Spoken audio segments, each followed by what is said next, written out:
up, YouTube family, and welcome back to our channel. Now, if you're new, my name is Lanico, and my husband James and I are 29 weeks this week. Yes, 29 weeks along this journey of pregnancy after stillbirth, and we are still so excited to continue sharing it with you all. So in today's video, much like my first trimester, I'll be doing my second trimester wrap up, giving you all the lowdown on all the happenings these past few months. So keep watching. So what's been going on in this trimester? I know you're wondering. Well, this has certainly been a crazy and busy trimester, that's for sure.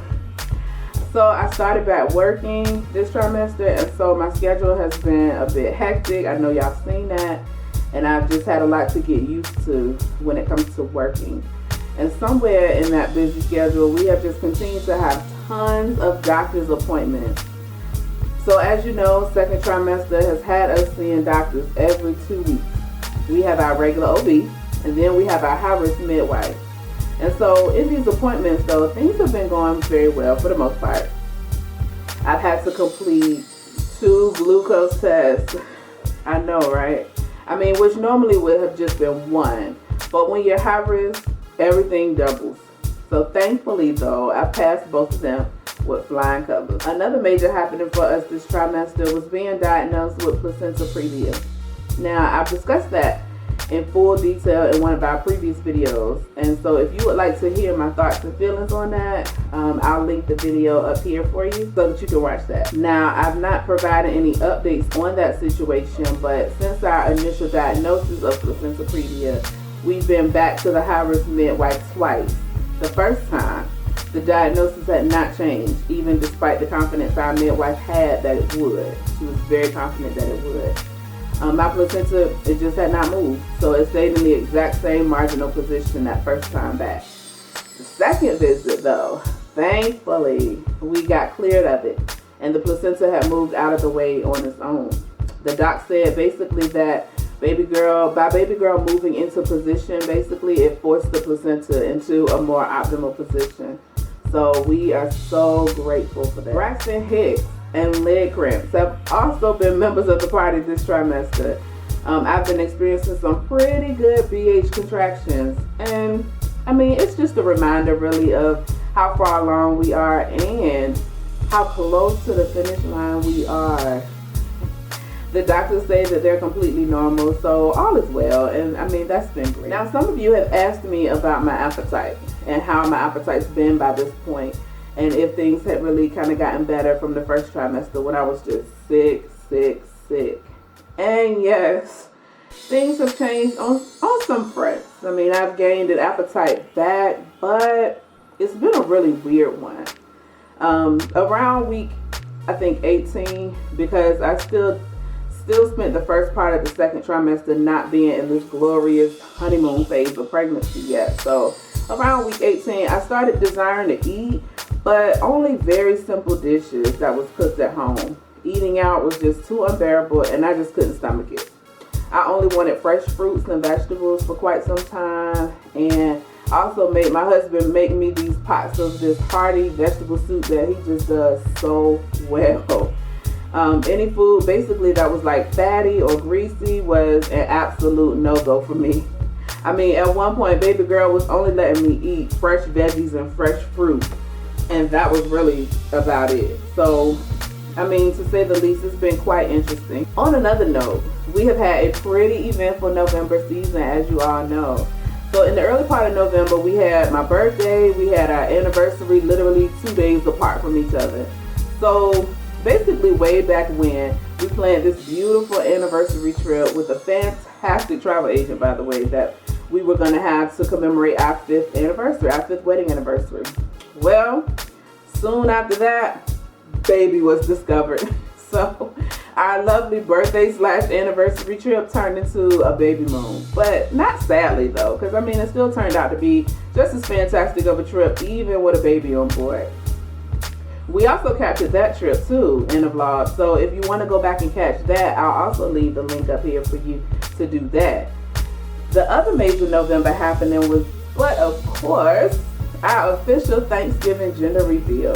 And guys, when I tell you, our families enjoy every minute of the foolishness that is our family together, I mean it. So again, I'll leave that link also up here for you to check that video out as well. Trust me, you don't want to miss it. We found out we are having a girl this time, and we are absolutely over the moon. So check here or either in the description box for both of those videos. I'll just leave both of those here. So let's talk about some products and other things that's been really helpful actually for me during this trimester. So first, let's get into these pillows. Because as you all know, as pregnancy progresses, sleep aids basically become a must. And so pillows have been a real thing, and there are, I think, 3 that I've been using in addition to the 4 that stay on my side of the bed anyway. The first one is my Boppy. That I introduced that at the end of my first trimester wrap-up video. And this pillow just basically helps with my body contouring through the night. And y'all, it's heaven on earth, okay? The second one is my Cozy Bump pillow. Now, this is a very special addition to the collection because it was gifted to me, and I'm so glad about it. This pillow is so great because, pre-pregnancy, I'm normally a stomach sleeper anyway. I'm normally a stomach sleeper. And God knows I have just missed being able to sleep on my stomach. Well, this pillow allows a very pregnant me to do just that, and I love it. And so it has that hole in the middle where I could just rest my bump in and just sleep away. It's also fantastic because as I sleep on my stomach, it just takes so much pressure off of my back. And I don't have to hold the weight basically because essentially gravity is holding it for me. So it's a fantastic pillow if you're thinking of getting one, if you're pregnant and thinking of getting one. Great pillow to have. And lastly, there's the Leash Co wedge pillow. Now this pillow is great because as I lay on my side, the bottom wedge supports my belly like perfectly. And so in my first pregnancy, the top wedge was actually helpful with keeping me on my side at night because I wasn't really used to sleeping in that position. I wasn't used to that being a dominant position. But this pregnancy, I don't really have to even use the top wedge because I'm used to staying on my side throughout the night, but I still need that wedge. So the other helpful thing that I have adopted this trimester is hypnobirthing. Now, if you don't know too much about it, I really encourage you to do some research on it. And as I've come to know and experience already, labor is very, very mental. And if you're going to be successful at it, it just takes some prep work. So, but also to add to that mental prep work, there's like extra mental prep work that I have to do. Experiencing such a traumatic birth last time and not really wanting to be completely overwhelmed going into this new experience. So as part of my prep work, I've been doing hypnobirthing meditations. Now I usually do them at night. How it works, I usually do them at night before bed to relax and to help calm me. The meditations, they just simply remind me of how powerful I am, how powerful my body is, how self-aware I'm going to be, and things like that. So it sort of kind of just gets all these like positive vibes into my mental space going into labor so that I can just be able to stay calm. What I don't want though is to go into labor with like a bunch of extra nerves and fears because that's just really simply counterproductive to such a major task. So hypnobirthing, if you don't know much about it, check it out because I really think it's definitely worth practicing for even whatever kind of birth you plan to have. It's been very helpful for me. Okay, so lastly, this final topic that I'm discussing is about the fears and worries that I've experienced during this trimester. And I chose to discuss this topic last just because I wanted to be sure to cover my feelings about it. So since about weeks 21 or 22, I've been experiencing what I'm now able to articulate as being anniversary anxiety. So if you remember back in our first trimester, hubby and I did a video talking about our conversation earlier on with our doctors. And both of our team and we have been aware that this time would come where I could experience this. And so just as a recap, anniversary anxiety was described to us basically by our high-risk midwife as meaning basically that the closer we get to the same point in my pregnancy that I was at the last time that it didn't end well, which for us is the end, the more anxiety could rise. And that is exactly what I've been experiencing in very subtle ways during this trimester. As a result of the anxiety, I had a recent hospital visit that I told you guys that I would talk about in another video. So, baby girl, for the most part, has developed a very consistent schedule of movements, right? I pretty much know when she's up and when she's resting or sleeping, because she's very, very active, y'all. And it has given me, for the most part, that's given me a whole lot of reassurance.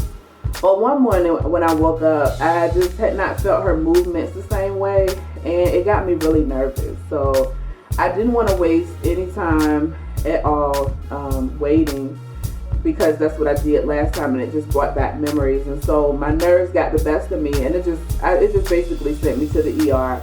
So what I did was I called my doc first, and and she called the ER to let them know that I was coming. And so when I got there, they were waiting to take me back as soon as I got there. They had told me not to worry. They reassured me. They immediately hooked me up to the monitors. They already knew the situation, so they had immediately hooked me up to the monitors, and they pretty much kept me there for about an hour. So the nurses they kept reassuring me throughout, and at the end of it, baby looked good and sounded great on the monitors. And so I was pretty much able to go home, at least with a reassured and peaceful mindset that baby girl was just fine. What I can say about this is that this is just the realization of the journey of being pregnant after stillbirth. Anniversary anxiety is real, but I mean, I'm just going to continue keeping a positive mindset, doing my meditations, and just staying focused on the major task of birthing. So that's what I told myself. I've also just kind of decided to just live into the experience. What does that mean? That means going to the hospital if and whenever I may need to, and accepting that, hey, this is anniversary anxiety. This is what it is. This is my experience. And so checking in with my docs whenever I have any doubts, I'm just going to live into that experience. So yeah, that's it, y'all. We are, super excited as we enter into this third and final trimester, the last leg of this race. So if you're not subscribed and you want to continue to follow our journey, hit that subscribe button and become a part of the fam. I mean, if you like this, and also if you like this video, hit the like button and make sure to hit the like button and leave us a comment. So the last thing I wanted to do before I close out this video is I wanted to do a bump date, because I know it's been a while since I have done a bump date for you guys. So I want to thank you all for watching again, and I want you to be encouraged to come back and subscribe to our channel. So I'll see you guys in the next video. Bye.